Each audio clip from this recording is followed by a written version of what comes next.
Hey guys, this is section 9.3, and in this section we're kind of working backwards is the idea. So I'm going to start by the direction we're used to going, which is factoring and solving. So for this equation we'd have x minus 8, oops, and that's really ugly. We're just going to try that again. X minus 8 and x plus 1 would equal 0. And then when I solve, I get the solutions x equals 8, x equals negative 1. So in this section, we're actually given the end of the problem, the a equals 8 and the negative 1, and asked to work backwards. So if I subtract this 8 from both sides, there's my factor x minus 8. Adding this 1 to both sides, there's my factor x plus 1. And for that to happen, these would both then equal 0, right? Because it'd be x plus 1 equals 0. And so really important on the computer that you type the equals 0 or it will mark you wrong. So make sure you do that. And then foiling this out, I get x squared on the outside plus x inside minus 8x. And on the end, minus 8 equals 0. And x squared minus 7x minus 8 equals 0. And so I'm right back to the start of this problem. So that's all this section is just basically working backwards. Okay, so the directions for this style question are find an equation that has the given solutions, answer in expanded form. So expanded form means they want you to FOIL it out. And again, a couple of really important things are that you get the equals 0 on the end of the equation, especially for the computer because it marks you entirely wrong if you don't. And then the other thing is, this is the test question on exam 3 that people are just certain they've never seen before.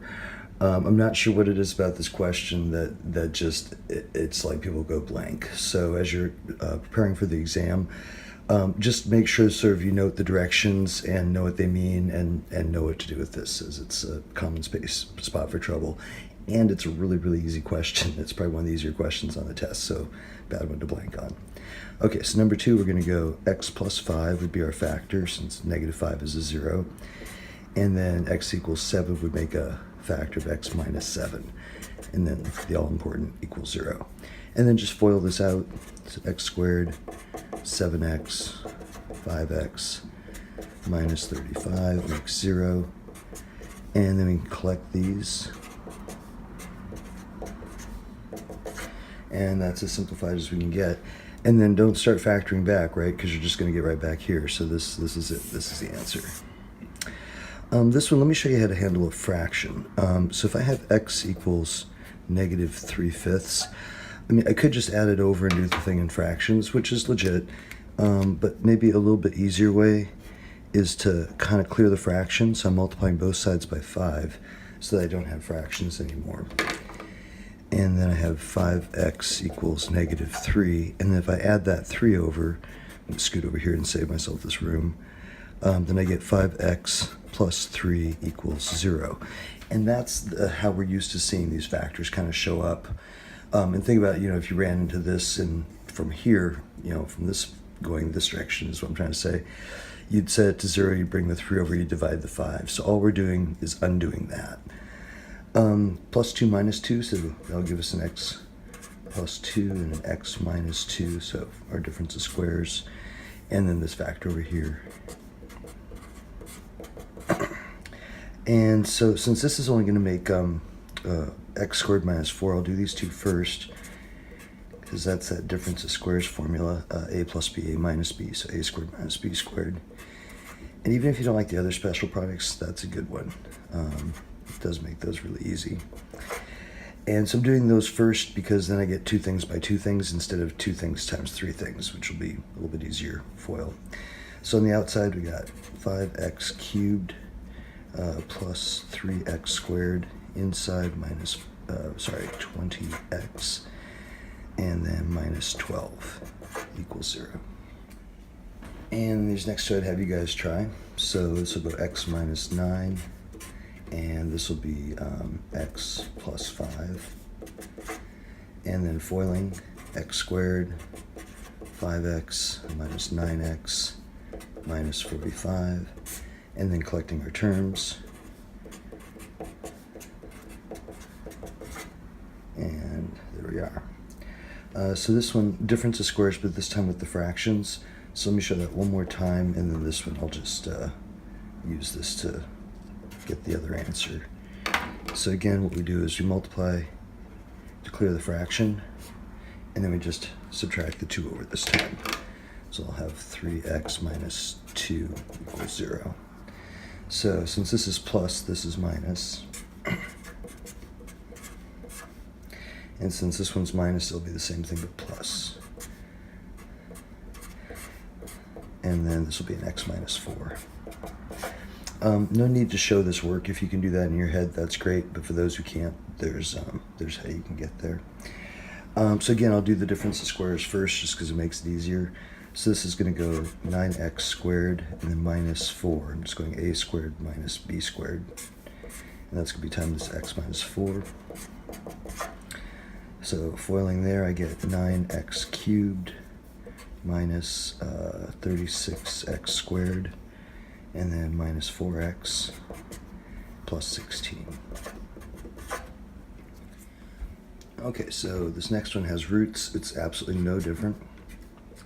Just do minus root 5, and then this one would be a plus root 5. And then this is still a plus b, a minus b, so it'll be a squared, which would be x squared minus essentially root 5 squared, or, oops, this should be equals 0, see? And x squared minus 5. And so this is like if we had x squared equals 5 and we did the root on both sides and got the plus minus. That's kind of the FOIL version backwards. And we can actually do it that way too. I can say x equals plus or minus root 5, and this is going to be good for the ones with the I. It's much easier for those problems to do it this way.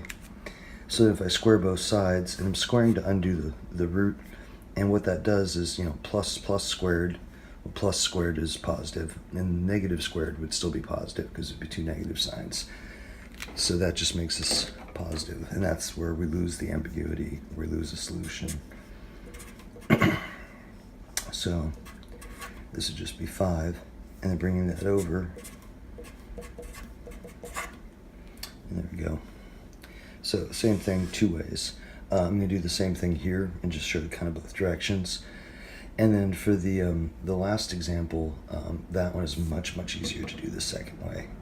So here I could say x plus 6i, x minus 6i.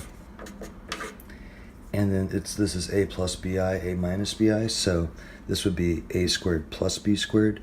I think people aren't quite as good at that one, so for here I'll show steps. But I could just jump to x squared plus 36 from right there. So x squared, and then I get minus 6xi, and then inside I get plus 6xi. And then on the ends I get minus 36i squared equals 0. So those drop out, x squared, and then this is negative 36 times the negative 1, so that makes that x squared plus 36. This other way, which I actually kind of prefer, plus or minus 6i, so I'm just saying x is either of those 2 solutions, and then when I square, again it cleans up the plus or minus. I have x squared equals 36i squared, but I squared is negative 1, and then just adding that over. So I think this is really a bit easier than the FOIL, maybe a little more confusing, but simpler math. Okay, and then number 8, this one is much easier to do if we do it x equals 3 plus or minus 4i. If you want to see the FOIL version, I do have it in the notes so you can check it out. But this is much simpler. So what we're going to basically do is reverse complete the square. We're kind of working our ways backwards through that problem. So I'm going to bring the 3 over because I want to isolate the plus minus. So this would have been like right after we had taken the roots. And so what I'll do is square and go in the other direction. So then I have x minus 3 squared equals, plus or minus is gone, 16i squared. And then I squared is -1. So let me write that here, 16 I squared. And then this is -1. So that makes it a -16. You can see right there, that's right where we would have completed the square and then taken the root. I'll expand this side out. X squared minus 6x plus 9, as I'm doing special products, but you can also FOIL. Don't lose the 6x in the middle. And then just add the 16 over. So if I think plus 16 plus 16, right here I get plus 25 equals 0. So right there you can kind of see there's removed the constant over, added the 9 to both sides, got to here, and would have done our root, and then gotten to there. So definitely the best way to do that one. Check out the notes if you want to see the FOIL. Okay, and these last three I'd have you try. And I had them misnumbered, so this should be number 9. We'll do this one as a FOIL, do this one the other way. So this would be minus root 3, and then x plus root 3 equals 0.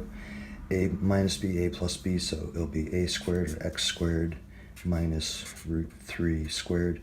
Or you can do out the steps and FOIL it, and those middle terms will cancel.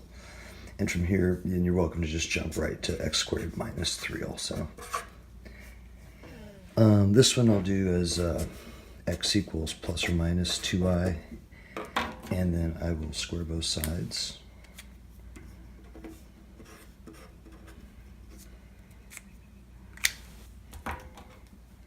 That'll be x squared, plus or minus is gone, so that's going to be 4i squared.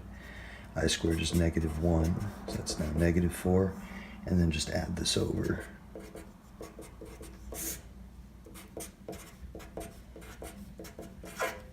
There we go. Okay, and this last one, this would go x equals -2 plus or minus I. So when I add this over, I'll have x plus 2 equals plus or minus I. So I've isolated the plus minus. So now I'll square to undo that. And this side's going to FOIL out to x squared plus 4x plus 4.